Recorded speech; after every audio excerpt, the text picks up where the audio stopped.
This past July, Americans spent an average of close to $43,000 on a new car.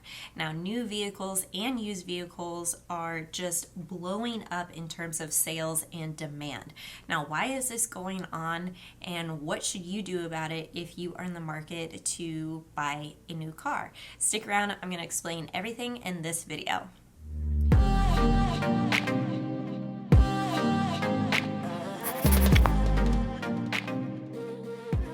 Hey, what's up, guys? It's Justine with Debt Free Millennials, the channel to help you crush your debt and live payment free. If you don't want any payments, including car payments, then go ahead and click that red subscribe button and hit that like button, because today we are talking about the car sales that are just going bananas right now. So why is this? Well, a major reason why car sales are just skyrocketing is because there is a microchip shortage due to the pandemic.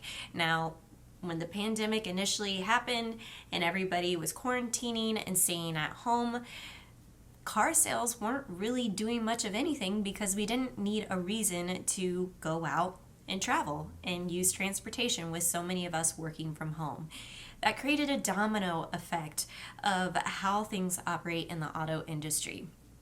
The semiconductor chips, those microchips that operate inside of these smart cars, ended up lowering their supply because the demand was not there.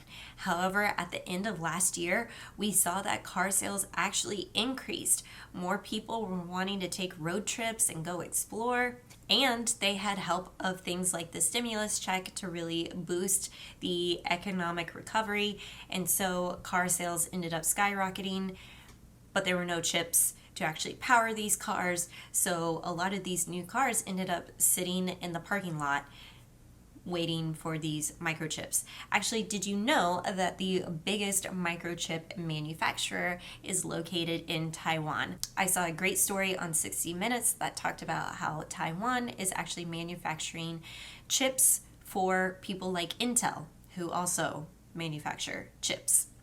So with the lack of new cars available, a lot of people who are in the market to purchase new actually turn to used cars. So now there's more competition for the used car market, and that also drove up the price. In fact, things have gotten so out of hand that my dealership actually sent me a mailer asking if they could repurchase our pre-owned 2015 Subaru Forester. The car to them is more valuable in their possession than it is sitting with us, apparently. So things are just getting really ridiculous. I'd be curious to know if anybody else has gotten those prompts from a used car dealership asking if they could buy back your car. Comment below and let me know if you entertained those ideas. So with all this happening with the microchip shortage and the demand for new cars, as we're trying to speed up those assembly lines, get those cars onto lots, get the used car market to slow down a little bit, is now a good time to buy a car? The short answer is no. So Kyle and I have been saving for a second vehicle for several years. We've been saving for about 3 years, and we have about $40,000 saved up. And I know what you're thinking, 40 grand for a car is a lot of money. And the way that we operate with vehicles is that we buy once and we hold on for as long as possible. We literally will drive till the wheels fall off. So my previous car I had since I was 15 years old, and I drove it for 12 years. Kyle drove his Jeep Grand Cherokee for about 9-10 years. And so we fully expect to drive the Subaru at least 10 years or more. And so with this next vehicle, we said, hey, let's upgrade to a really nice ride, something that we love, like another Jeep Grand Cherokee, which are really expensive, with the notion that we are going to have that car around for a really, really long time. So we are holding off on that because it doesn't make sense to buy something that's already in really high demand. Plus, we can operate our family with one car. I work from home. Kyle's been working remotely at home and going into the office maybe once or twice a week, and we have a nanny that comes to our house to watch our daughter Quinn. So it's working for us. While it may be really nice to have this new Jeep in our possession and take it out whenever we want to, It's not worth going through the hassle when demand is so high and supply is so low. Now, if you have an older vehicle and you're thinking, yeah, but Justine, like my car is on the last leg and I need something that's reliable right now. Let me tell you this, a one-time $1,000 repair is going to be way better than a $500 monthly car payment.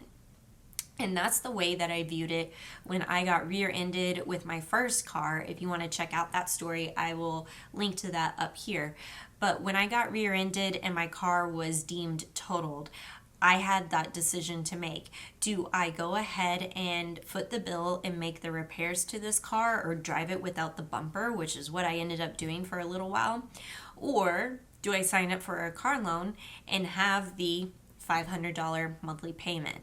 The idea of being debt-free and payment-free was way more desirable than having a monthly car payment. And I didn't want that car to overtake the dream that I had to be financially free and to be able to do what I wanted with my money instead of having another monthly car payment. By the way, this actually reminded me of a story of one of my budget bootcamp students, a couple who had a loan on their vehicle and recently paid off the entire car payment. I'm so stoked for them. $6,200 because they had the cash saved up and they decided they didn't want a car payment anymore, and they freed up $300 per month for their budget, which is so incredible. That's through my program Budget Bootcamp, where we work one-on-one together in a private budget coaching setting on Zoom. If you want to check it out and see if it's the right program for you, I will leave a link to it in the description box below. So tell me in the comments below, are you in the market for a car? What's your take on this? I think if you can think about it this way, the cheapest car that you have is the one that you already own. The cheapest car that you can buy is the one you already own. And so if you can think about it that way and hold on to what you have, yeah, it may be a crappy vehicle, but you're working on something that's so much bigger than driving a crappy car. And you got to think about it that way. Remember, the cheapest car that you can buy is the one that you already own. Remember that the next time you feel that itch or that urge to buy a new car, and I'll catch you in the next video.